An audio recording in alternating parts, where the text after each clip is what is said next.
What is a scary or horrifying fact that shouldn't be true, but is? You could have mad cow disease for 12 to 50 years before symptoms start showing. Some monks used to endure a spiritual practice whereby they eliminated all their body fat through diet and exercise, ate wood lacquer tea to kill off internal bacteria, then sealed themselves in a tomb holding a string attached to a bell. A year after the bell stopped ringing, the tomb was opened, and if the monk's body was found to be uncorrupted, they were revered as a saint; if not, they were reburied. The process took years, and as they continued, the monks required more and more help from their brothers until they entered the tomb. And the whole time you'd hear bells ringing from the nearby tombs as the monks inside slowly wound down the last days of their lives, voluntarily poisoned, starved, and buried alive for a chance at sainthood.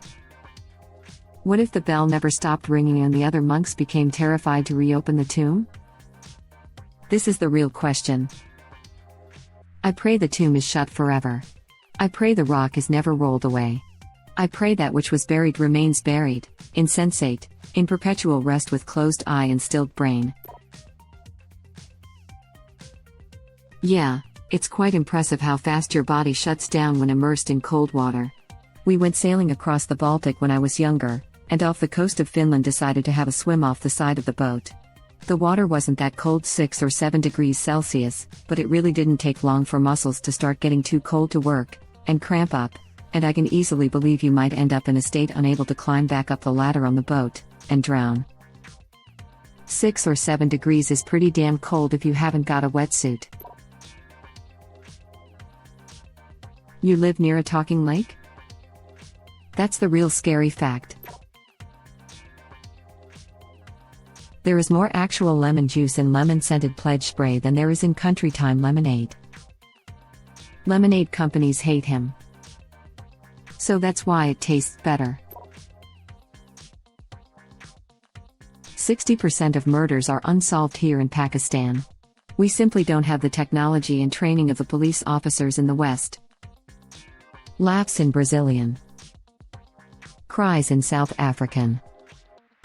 But you can't see the tears because the lights are out. A single female tiger killed 432 people in India. It's a pretty sad story. She was severely injured by a poacher who failed to kill her, and to try to survive she went after easier prey, humans.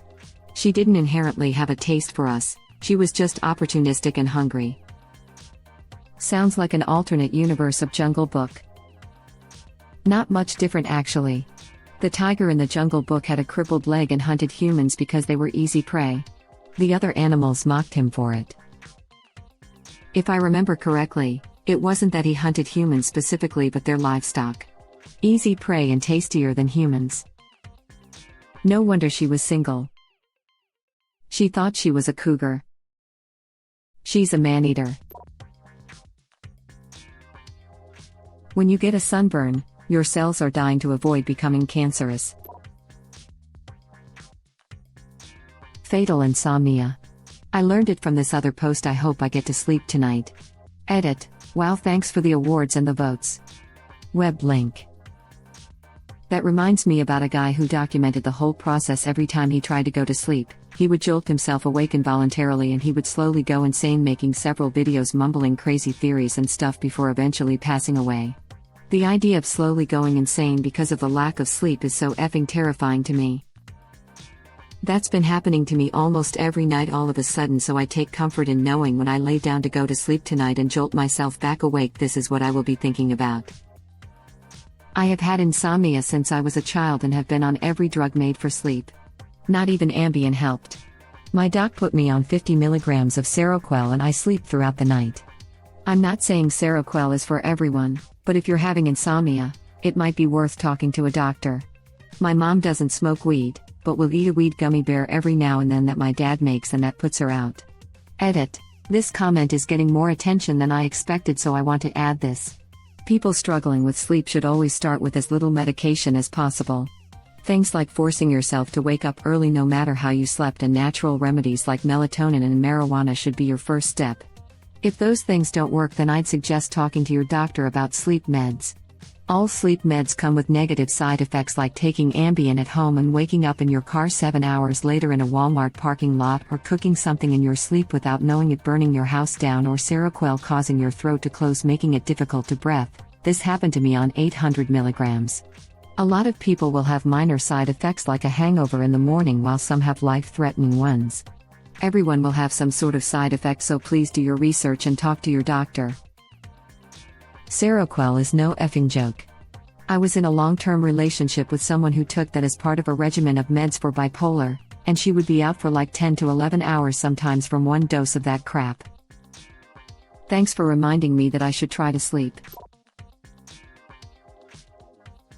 Over 150 dead bodies of climbers are still on Mount Everest.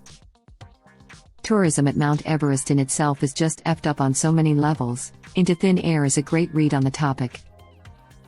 I read Into Thin Air on a happy beach vacation, and it impacted my mood for the rest of the trip.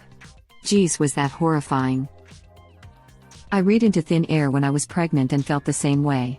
I was so fascinated by the whole thing that I read like 5 other books about mount climbing, including The Climb, which is Bukrayev's take on that saga. The child I was gestating now needs to be at the highest point in every room he is in. I have made a terrible mistake. Ankle weights for the kid? Isn't there a dead body that no one can identify that's simply known as green boots or something? I recall watching or reading something that said he's been up there since like 1997. Yup, although they've pretty much narrowed his identity down to one of 2 people. Rainbow Valley. The world's largest open-air graveyard. Pigs can dispose of a body with relative ease. Actually, pigs will eat everything except the teeth. Lobsters, on the other hand, will dispose of the whole body. In Canada, our most prolific murder was a man named Picton. He owned a pig farm and was known to feed them to the pig and also sell these pigs to the public. Also ran a nightclub out of the farm called Piggy's Palace. He confessed to 49 murders, but many think the true number was much higher. His brother, an assumed accomplice to the prolific murders, who went missing after this brother's arrest, has been spotted around Vancouver recently. So that's fun. I knew those damn ocean roaches were up to no good. Now say it with a thick British accent. In the quiet words of the Virgin Mary, come again. There are more Panda Express locations in the world than actual panda bears. This is outrageous. It's unfair. Well, if they didn't serve up delicious panda meat, there would be more pandas. There are at least 2 genocides taking place right now on this planet, and dozens have happened since World War II ended. Edit, correction. According to Genocide Watch, there are 18 genocides taking place right now. I had meant to type nearly 20 and instead wrote at least 2 on the bus when my brain was tired. Source. Web link. The world didn't care about Nazi Germany until the Nazis decided they wanted to expand Germany and create more living space. Had they simply cleansed the Jews without bothering to expand, no one would have stepped up against them. Within 3 days of death, the enzymes from your digestive system begin to digest your body. Pack it up, boys. We're done air. That's not exactly scary. It shows how powerful a human digestive system must be in order to be able to contain them. Sometimes when patients get pancreatitis, digestive enzymes can be released into the rest of the body. If lots of lipase, fat-digesting enzyme, is released in particularly fatty patients, a process called fat necrosis can occur. Fat gets broken down by the enzymes, and can lead to something called saponification, whereby the necrotic fat is converted into calcium soap. This is why you can get hypocalcemia in severe pancreatitis, because all of your calcium is used to calcify the necrotic fat. The actual scientific cure for hiccups is anal massaging, and it works. That's not terrifying. That's useful information. Only terrifying for the other people on the bus. An orgasm also does the trick. They both stimulate the vagus nerve. Thanks for the upvotes and awards. Heard about this on Dr. Carl years ago. Web link. What happens in Vegas stays in Vegas. If it's vagus nerve stimulation, then drinking a glass of water or humming should have a similar effect. I always do the Valsalva maneuver, which does the same, and it seems to work. Every single year, there are thousands of people in the US alone who disappear. Most of them show up again, usually the next day, but sometimes a few days, a few weeks, or even a few months later. However, out of these thousands of people, there are roughly 150 people, every single year, who disappear and simply never appear again. Nobody knows what has happened to those people. They might be dead, they might not be, we simply don't know. People forget sometimes just how big the world is. There are still a lot of uninhabited spaces where someone can die and simply not be discovered. Hell, people die right off trails and are not found for years. Whenever someone goes missing and both the person and their car are never found. Yeah, probably submerged in water. There was a lady who died hiking the last portion of the Appalachian Trail in Maine, and they didn't find her body for 2 years. Sad part was she wasn't really that far from the main trail, and due to rain, search and rescue dogs were unable to pick up a scent and came within 100 yards of her makeshift camp.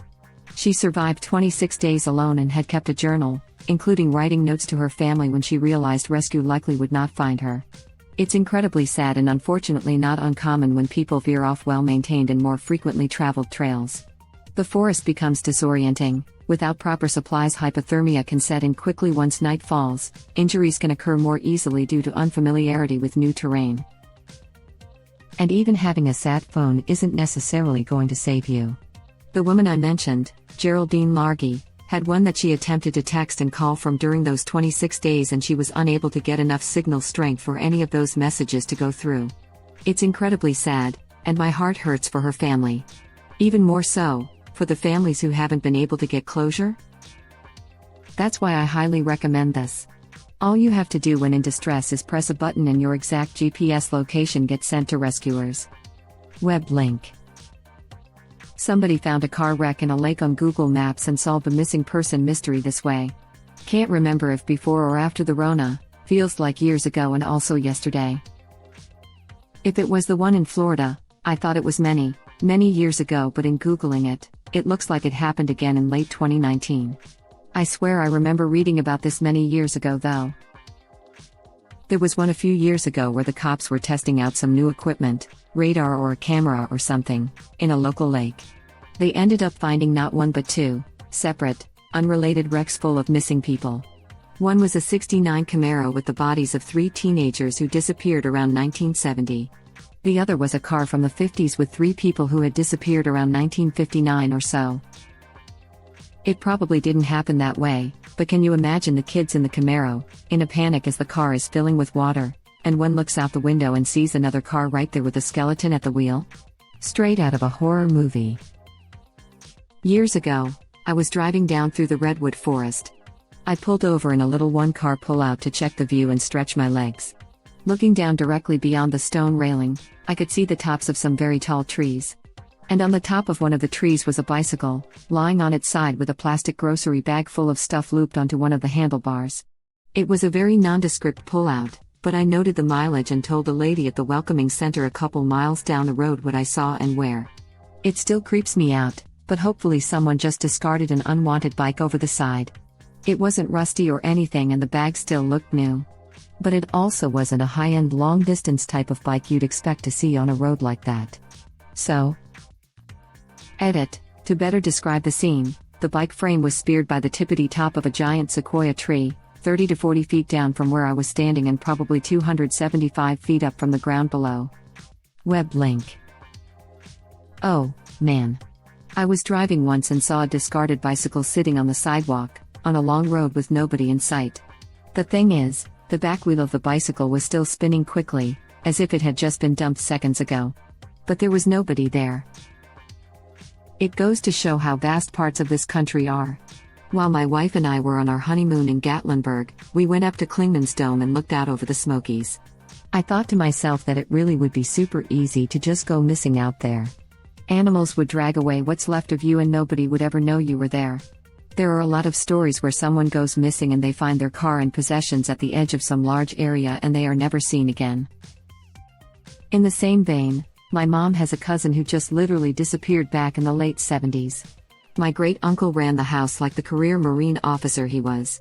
The kids all had jobs on the farm, yes, no sir, ma'am, up at 6 a.m. before school to do chores and so on. 4 of the kids were fine with it and credited him with turning them into great adults, while the one sister didn't want to deal with it and up and left one night. A few years later, my mom and uncle were at the Cincinnati airport getting ready to fly to Florida for their yearly visit to their aunt and uncle. My mom looks over, sees her cousin, and calls out to her. She comes over, says hi to my mom and uncle, gives them hugs, talks for about 5 minutes, says not to tell anyone that they saw her, and was gone. That was the last time anyone from the family saw her. Her older brother hired private detectives over the next 15 years trying to find her with zero luck. We aren't even sure she knew mom died in 1997 or dad died a few years back. She may not even care. There are roughly 150 people, every single year, who disappear and simply never appear again. Honestly, I would think this should be higher. There must be thousands of people who would like to disappear, to start life new, elsewhere so as to avoid debt, arrest warrants, ex-wives or abusive husbands, alimony, enemies wanting to kill them, etc. I think the place where I read this meant that even the police can't find those people. So, many of the people who disappear without a trace and are never found again, not even by the police, are probably people who either become victims of a crime or get lost in the wilderness. Both of these scenarios are horrifying to me.